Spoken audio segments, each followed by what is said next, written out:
Hey,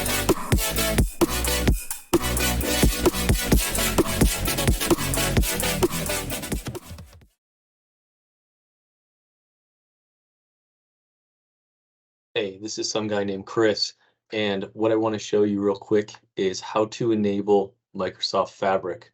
So if I share out and we look at my Power BI environment, down in the left-hand corner, we have Power BI, Data Factory Science, Data Engineering, Data Science, Data Warehouse, Real-Time Analytics.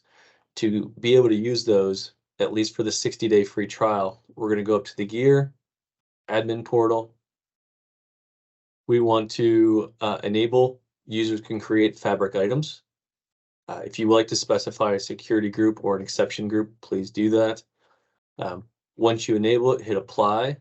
Then there's a secondary step under help and support where users can try Fabric paid features.